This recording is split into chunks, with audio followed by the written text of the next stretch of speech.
জগন্নাথ পুরী এক জীবন্ত হৃদয়ের রহস্য। একবার কল্পনা করুন, আপনি দাঁড়িয়ে আছেন এক নিকষ অন্ধকার কালো ঘরের ভেতর। বাইরে পুরো শহরে বিদ্যুৎ কেটে দেওয়া হয়েছে। আপনার চোখ কাপড়ে বাঁধা, হাতে মোটা কাপড়ের গ্লাভস, আর সামনে রাখা আছে এমন এক বস্তু যাকে ছুলে মনে হয় এ যেন জীবন্ত কিছু, যেন তার ভেতর এখনো নিঃশ্বাস চলছে। এটাই উড়িষ্যা শহরের জগন্নাথ মন্দিরের সবচেয়ে গোপন মুহূর্ত। আর প্রতি বছরে প্রায় 10 লক্ষেরও বেশি মানুষ শুধু এই এক রহস্যের টানে ছুটে আসেন জগন্নাথ পুরীতে। এখানকার স্থানীয়রা বিশ্বাস করেন এই মূর্তির ভেতর 5000 বছরও বেশি সময় ধরে ধুকপুক করছে স্বয়ং শ্রীকৃষ্ণের হৃদয়। কিন্তু প্রশ্ন হলো, এত হাজার বছর ধরে একটা হৃদয় কি করে টিকে থাকতে পারে? আর এর উত্তর খুঁজতে আমাদের ফিরে যেতে হবে মহাভারতের সেই শেষ অধ্যায়ে, এক অভিশাপে আর এক তীরন্দাজের ভুলে ছোড়া একটি তীরে। নমস্কার বন্ধুরা, আমি কৃষ্ণ। আজকের এই নতুন এপিসোডে আপনাদের সকলকে জানাই স্বাগত। এই চ্যানেলে আমরা ইতিহাস, বিশ্বাস আর পুরাণের সব কোণ খুঁজে বের করি, আর যেগুলো নিয়ে খুব কম মানুষই কথা বলে থাকে। যদি প্রথমবার এসে থাকো তাহলে এখনই সাবস্ক্রাইব বাটন চেপে বেল আইকনটি অন করে দাও, কারণ আজকের পর্বটা শোনার পর তুমি চাইবে না যে পরের পর্বগুলো মিস করতে। আর একদম শেষে এমন একটি তথ্য আছে যেটা তোমাকে একেবারে অবাক করে দেবে। তো চলো শুরু করা যাক আজকের ভিডিও। কুরুক্ষেত্রের যুদ্ধ তখন শেষ। কৌরবদের 100 পুত্রই মৃত। নিজের চোখের সামনে সন্তানদের মৃত্যু দেখে গান্ধারী খুবই ফেটে পড়েন শ্রীকৃষ্ণের ওপর। তিনি জানতেন যে শ্রীকৃষ্ণ কে। তিনি জানতেন ইনি পরমাত্মা, কিন্তু তিনি চাইলেই এই যুদ্ধ থামাতে পারতেন। আর সেই ক্ষোভ থেকে তিনি কৃষ্ণকে অভিশাপ দেন। যেমন করে কুরুবংশ ধ্বংস হলো, ঠিক তেমনি একদিন শ্রীকৃষ্ণের নিজের যদুবংশ তার চোখের সামনে ধ্বংস হয়ে যাচ্ছে। কিন্তু শ্রীকৃষ্ণ সেই অভিশাপ প্রত্যাখ্যান করেননি। তিনি জানতেন যে এটাও এক বৃহৎ চক্রের অংশ, যেটা ঘটার সেটা ঘটবে। মহাভারতের প্রায় 36 বছর পর সেই অভিশাপ সত্য হয়। যদুবংশ নিজেদের মধ্যে যুদ্ধ করে ধ্বংস হয়ে যায়। দ্বারকা নগরী তলিয়ে যায় সমুদ্রের গর্ভে। আর তার কিছুকাল আগে শ্রীকৃষ্ণ এক নির্জন বনে বিশ্রাম করছিলেন, আর সেই সময় শ্রীকৃষ্ণের পা দেখে এক শিকারী ভুল করে বসে।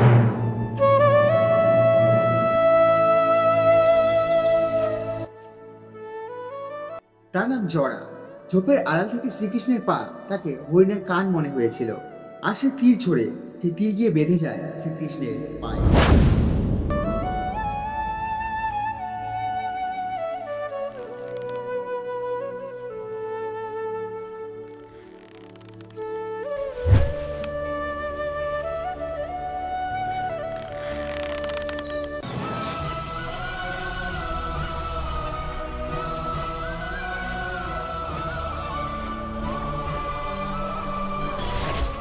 আর ঠিক সেই জায়গায় যেখানে তার একমাত্র দুর্বলতা লুকোনো ছিল।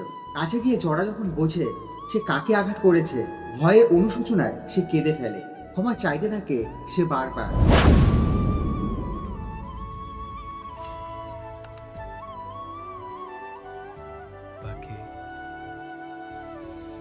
কিন্তু কৃষ্ণ কোনো রাগ করেনি। তিনি শুধু বলেছিলেন, আমাকে খুঁজে পেতে তোমার কি খুব কষ্ট হয়েছে?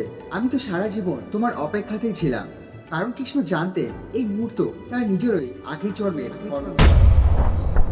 ক্রেতা যুগে তিনি ছিলেন রামচন্দ্র, আর সেই জরা শিকারী ছিলেন সেই যুগে বালি, যাকে রাম আড়াল থেকে তীর মেরেছিল। এক জন্মের কর্ম পরের জন্মে ফিরে আসে, স্বয়ং ভগবানও তার ঊর্ধ্বে নয়। এটাই যেন এই কাহিনীর মূল শিক্ষা। কৃষ্ণের দেহ পরে অর্জুন নিজের হাতে দাহ করেন। পুরো শরীর ভস্মীভূত হলেও একটি অংশই অক্ষত থেকে যায়, আর সেটি ছিল তার হৃদয়। কিন্তু তারপর অর্জুন সেই অক্ষত অংশটি একটি কাঠের বুড়ির ওপর রেখে ভাসিয়ে দেন নদীর জলে। সেই কাঠ ভেসে ভেসে বহুদূর পথ পাড়ি দিয়ে এসে পৌঁছায় উড়িষ্যার এক নদীর তীরে, যেখানে বিশ্ববসু নামে এক ব্যক্তি সে কাঠ খুঁজে পান এবং তিনি নীলমাধব নামে পুজো শুরু করেন। তারপর এই খবর পৌঁছায় তৎকালীন রাজা ইন্দ্রধূম্নের কাছে।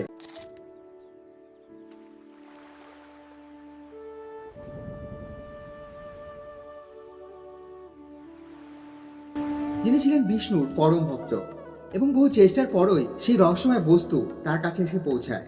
তারপর রাজা ইন্দ্রদম্য সেই নীলমাধবকে তার রাজপ্রাসাদে নিয়ে যায়।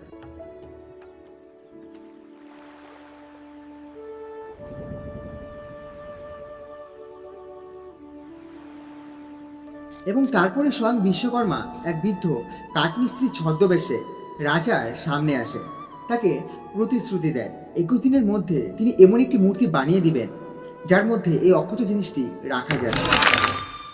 কিন্তু শর্ত একটাই, কাজ চলাকালীন বন্ধ ঘরের দরজা কিছুতেই খোলা যাবে না যতক্ষণ না কাজ শেষ হবে। 14 দিন পর্যন্ত ভেতর থেকে খোদাইয়ের শব্দ আসছিল। তারপর একেবারেই সব চুপ। রাজা রানী উদ্বিগ্ন হয়ে পড়েন, ভেতরে কি কিছু ঘটে গেল। আর তর সইল না, ধৈর্য হারিয়ে তারা শর্ত ভেঙে দরজা খুলে ফেলে। ভেতরে যা দেখা গেল তা আজও পূজিত হয়, একটি অসমাপ্ত মূর্তি যার হাত পায়ের কাজ শেষ হয়নি, আর সেই কারিগর তিনিও উধাও। আর আজ হাজার হাজার বছর পরেও সেই জগন্নাথ মূর্তি ঠিক সেভাবেই থেকে গেছে, হাত পা ছাড়া অসম্পূর্ণ, অথচ ভক্তির মূল কেন্দ্রবিন্দু। কিন্তু এই মূর্তি চিরকালীন নয়, প্রতি 8, 12, 16 বা 19 বছর অন্তর হিন্দু পঞ্জিকায় যখন একই বছর 2টি আষাঢ় মাস পড়ে, অর্থাৎ সেই সময় পালিত হয় এক অসাধারণ আচার, নবকলেবর, অর্থাৎ নতুন দেহধারণ। বিংশ শতকে এই আচার হয়েছিল 1912, 1931, 1950, 1969, 1977, 1996, আর সর্বশেষ এই নবকলেবর হয়েছিল 1915 সালে। 19 বছরের ব্যবধানে একটিমাত্র উৎসবে সেবার প্রায় 35 থেকে 50 লক্ষ ভক্ত ভিড় করেছিলেন পুরীতে। এই আচারের কেন্দ্রেই রয়েছে সেই রহস্যময় বস্তু যাকে বলা হয় দারু ব্রহ্ম, কাঠের রূপে থাকা ব্রহ্মের প্রতীক। যেদিন এই বস্তুটিকে কোনো মূর্তি থেকে বের করে নতুন মূর্তিতে স্থানান্তর করা হয়, সেদিন গোটা পুরী ভুবনেশ্বর অঞ্চলের বিদ্যুৎ সংযোগ বিচ্ছিন্ন করে দেওয়া হয়। ওম নমো ভগবতে বাসুদেবায়। ওম নমো ভগবতে বাসুদেবায়।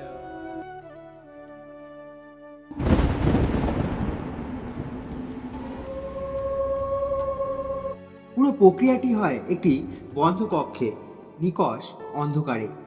যে পুরোহিতরা এ কাজ করেন তাদের চোখেও কাপড় বাঁধা থাকে, হাতে থাকে পুরো কাপড়ের দাস্তানা, যাতে কোনো সরাসরি স্পর্শ না ঘটে।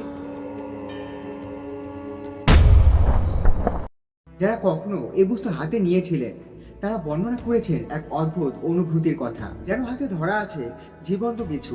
এছাড়াও 1805 সালে পুরীতে উপস্থিত এক ব্রিটিশ কর্মকর্তা এই উৎসব প্রত্যক্ষ করে প্রায় হুবহু একই বর্ণনা লিপিবদ্ধ করেছিলেন। সেই একই রহস্য, একই গোপনীয়তা শতাব্দী পেরিয়েও অপরিবর্তিত, যেন এই ঐতিহ্য সময়ের কোনো নিয়মই মানে না। তবে জগন্নাথের গল্পে সবচেয়ে উষ্ণ অধ্যায়টি রহস্যের নয়, সম্পর্কে। প্রতি বছর রথযাত্রার সময় জগন্নাথ, বলরাম আর সুভদ্রা তাদের মূল মন্দির ছেড়ে যান 3 কিলোমিটার দূরের গুন্ডিচা মন্দির, যাকে বলা হয় তাদের মাসির বাড়ি, যেখানে তারা টানা 7 দিন অবস্থান করেন। ঠিক যেমন করে আমরা উৎসবের সময় প্রিয়জনদের বাড়িতে বেড়াতে যাই এবং ফেরার পথে রথ থামানি হয় মাসিমা মন্দিরের সামনে, আর জগন্নাথকে নিবেদন করা হয় তার প্রিয় খাবার পোড়া পিঠে। এক লক্ষ লক্ষ মানুষের ভগবান, অথচ প্রতি বছর তিনি একটি ছোট্ট মানবিক আচার পালন করেন, মাসির বাড়িতে বেড়াতে যাওয়া, তারপর প্রিয় খাবার খেয়ে ঘরে ফেরা। জগন্নাথ মন্দিরের রান্নাঘরও কম বিস্ময়কর নয়। এখানে ভোগ রান্না হয় 60টি হাঁড়িতে, একটির পর একটি বসিয়ে। স্বাভাবিক নিয়মে সবার আগে রান্না হওয়ার কথা সবচেয়ে নিচের হাঁড়িতে, কিন্তু এখানে ঘটে ঠিক উল্টো, সবার আগে রান্না হয়ে যায় সবচেয়ে ওপরের হাঁড়ির খাবার। এই রান্নাঘর ঘিরে প্রচলিত আছে কর্মা খিচুড়ির লোককথা। এক সাধারণ ভক্ত নারীর নিষ্ঠা করে রান্না করা খিচুড়ি তাকে স্বয়ং ভগবান পাত পুড়িয়ে গ্রহণ করেছিলেন, যখন মন্দিরের বন্ধ দরজার আড়ালে কারো প্রবেশের কোনো উপায় ছিল না। এই গল্প শেখায় ভক্তি আচার অনুষ্ঠানের চেয়েও বড়, হৃদয় থেকে আসা এক নিবেদনই যথেষ্ট। এই মন্দিরের আরেক রহস্য হলো বাতাসের বিপরীতে ওরা পতাকা। মন্দিরের চূড়ায় প্রতিদিনই একটি নতুন পতাকা তোলা হয়। স্বাভাবিক নিয়মে যে কোনো পতাকা বাতাস যেদিকে বইছে সেদিকেই উড়বে, কিন্তু এই পতাকা বারবার দেখা গেছে বাতাসের ঠিক উল্টো দিকে উঠতে। প্রায় 1800 বছর ধরে চলে আসা এক প্রথা অনুযায়ী প্রতিদিন সন্ধ্যায় একজন পূজারী কোনো নিরাপত্তা, রশি বা যন্ত্র ছাড়াই 114 ফুট উঁচু মন্দিরের চূড়ায় উঠে হাতে করে পতাকা বদলায়। প্রতীত আছে একদিন যদি এই প্রথা বন্ধ করা হয় তাহলে নাকি 18 বছরের জন্য এই মন্দির বন্ধ হয়ে যাবে। বিজ্ঞানীরা বলার চেষ্টা করেন এটা হয়তো মন্দিরের বিশাল কাঠামোর পেছনে তৈরি হওয়া এক ধরনের ঘূর্ণীয়মান বাতাসের পকেট, যে বাতাস দেওয়ালে ধাক্কা খেয়ে উল্টো দিকে ফিরে আসে। কিন্তু এই ব্যাখ্যা কেন এখনো এত নিখুঁতভাবে শতাব্দীর পর শতাব্দী ধরে কাজ করছে, আর এই সন্তোষজনক উত্তর কারো কাছেই নেই।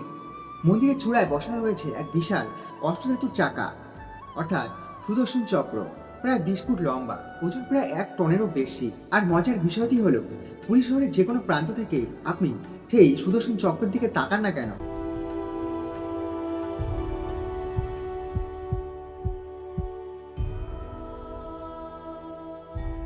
মনে হবে সেই সুদর্শন চক্র আপনার দিকে মুখ করে আছে। এছাড়াও ছায়াহীন মন্দির, সূর্য যতই মাথার উপর উঠুক না কেন, মন্দিরের মূল কাঠামোর একটা অংশের ছায়াও মাটিতে পড়ে না বলে বহু দর্শনার্থী দাবি করে।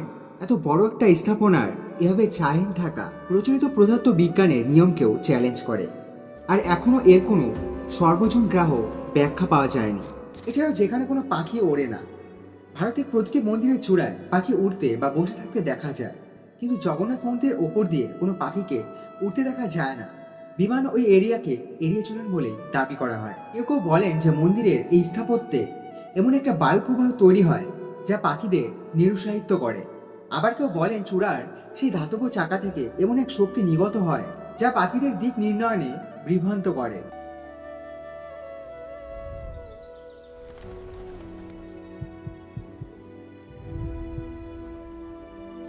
কোনোটাই প্রমাণিত নয়, শুধু পর্যবেক্ষণ, প্রজন্মের পর প্রজন্ম ধরে একই থেকে গেছে। জগন্নাথ পুরী আমাদের বারবার মনে করিয়ে দেয়, প্রতিটি রহস্যের উত্তর জানা জরুরি নয়, কিছু প্রশ্ন অনুরুত্থিত থেকে যাওয়াই বরং আমাদের বিস্ময় করে তোলে। আর হয়তো সেটাই এই পবিত্র ধামের সবচেয়ে বড় বিস্ময়, এক অসমাপ্ত মূর্তি, এক অজানা রহস্য, আর প্রতি বছর ফিরে আসা এক অটুট বিশ্বাস যা যুগ যুগ ধরে অগণিত মানুষকে টেনে আনে। বন্ধুরা, আমরা যতবার পুরীর সেই রাস্তায় হাঁটি, একটা জিনিসে আমাদেরকে অবাক করে দেয়। এত বড় সাম্রাজ্য এসেছে, চলে গেছে, এত রাজা বাদশাহ, ইতিহাসের পাতায় শুধু একটা নাম রয়ে গেছে, কিন্তু একটা কাঠামো যাকে বারবার লুকানো হয়েছে, ভাঙার চেষ্টা করা হয়েছে, সেটা আজও আছে। হয়তো সেটাই আসল শক্তি, ইট পাথর নয়, অস্ত্র নয়, আসল শক্তি হলো বিশ্বাস। এটাই কর্মফল। নিজের পুণ্যকর্মের ফলস্বরী জন্মে কিংবা পরবর্তী জন্মে অবশ্যই ভোগ করতে হবে। এই ভিডিওটা যদি তোমার মনে একটুকু দাগ কেটে থাকে, তাহলে সেটাই আমার জন্য যথেষ্ট।